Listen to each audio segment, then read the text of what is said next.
Hello everyone, I'm Shefali Sharma and you're watching Law Putri YouTube channel. Today I'm here to discuss in brief about an interesting topic of tort, that is remoteness of damages. Do watch this video till the end in order to clear your concept about remoteness of damages. First of all, as we all know, the tort law governs the remedies for civil wrong. A person is liable for a wrongful act whether done intentionally or accidentally. The injured or the aggrieved party is compensated by the payment for damages.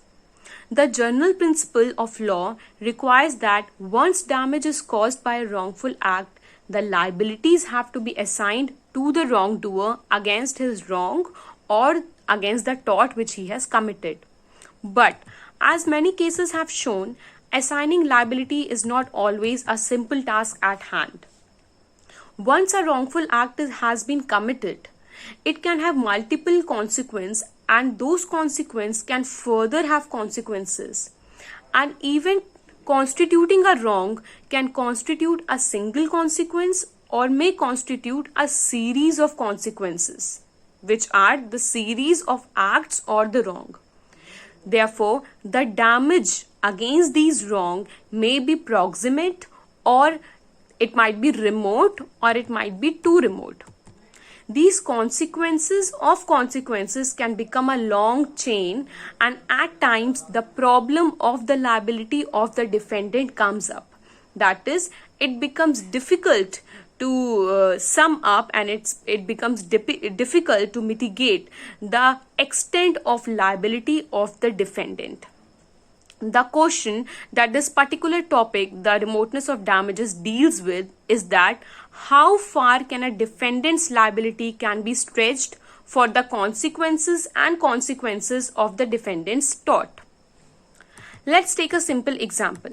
Okay, let's suppose the defendant was a cyclist and negligently he hits a pedestrian. A pedestrian is a person who is just walking in a road.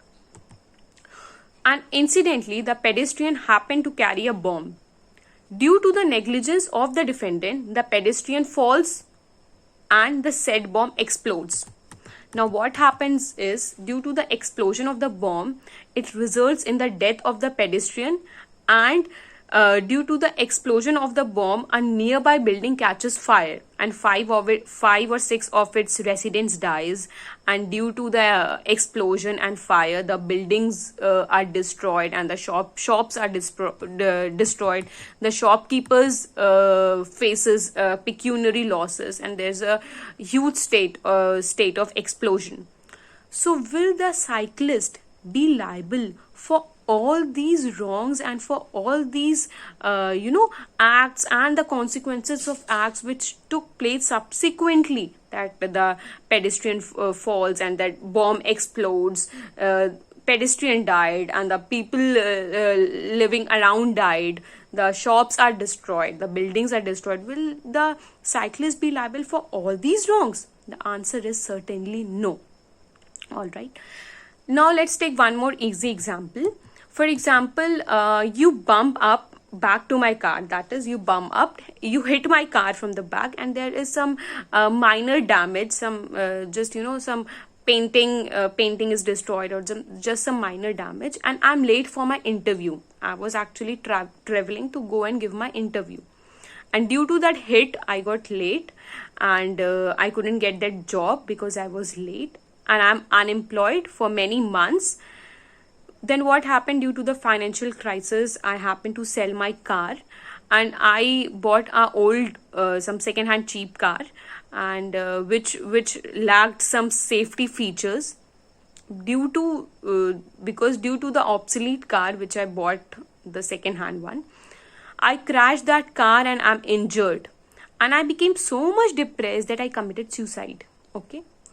So should you be made liable for all the consequences of you just bumping into my car? Here, the law has drawn a line and says that some events are too remote to be considered to have caused by the negligent act. In both these above examples, we see how a negligent tort committed by a defendant can result in consequences that was neither intended by the defendant nor comprehended.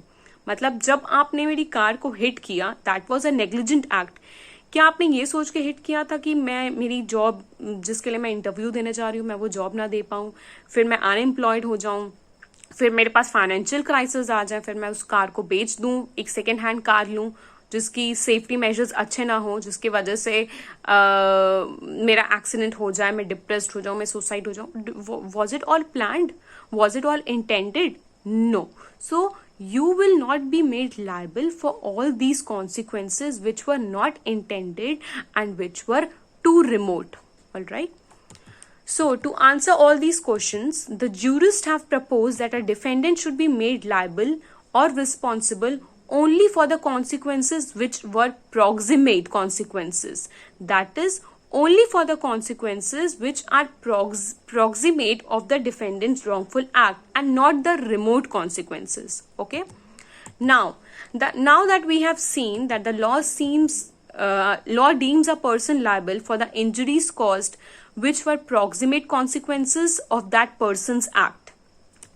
The parameters on which the court decides which act is a proximate one and which is not depends upon the two tests. So there are basically two tests of remoteness on the basis of which the court decides the remoteness of damages, that whether an act can be considered a remote or a proximate one. All right. So there are two tests. First is the test of reasonable foresight, which is called a test of forcibility. The second is the test of directness. Now, according to the test of reasonable foresight, that is the test of foreseeability, if the consequences of the wrongful act could have been foreseen by a reasonable man, they are not too remote. Foreseen means predictive, means prediction. कि अगर आप पहले से ही predict कर सको कि इस act का ये कॉन्सिक्वेंस होगा, तो उसको हम रिमोट नहीं कह सकते. All right. If a reasonable man can foresee that this could be the consequence of a particular act, then that will not be held at too remote and the defendant would be made liable for that act. Okay.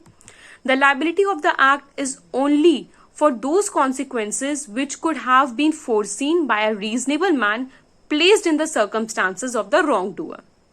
There was a leading case over this, which is commonly known as the Wagenmould case. It was a landmark case which imposed a remoteness rule for causation in negligence. The Privy Council held a party liable only for the loss that was reasonably foreseeable.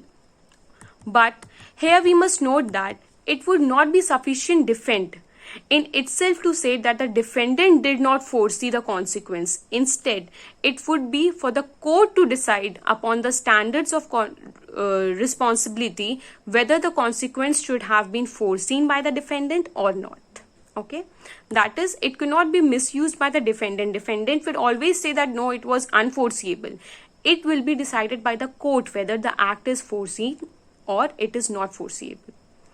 Now the second test, which is the test of directness, it says that a person is liable for all the direct consequences of his act, whether he could have foreseen him or not, because consequences which directly flows a wrongful act are not too remote. Further, according to this test, if the defendant could foresee any damage, he will be liable for all the direct consequences of his wrongful act. So that was all from my side today. Thank you. Stay safe, stay connected.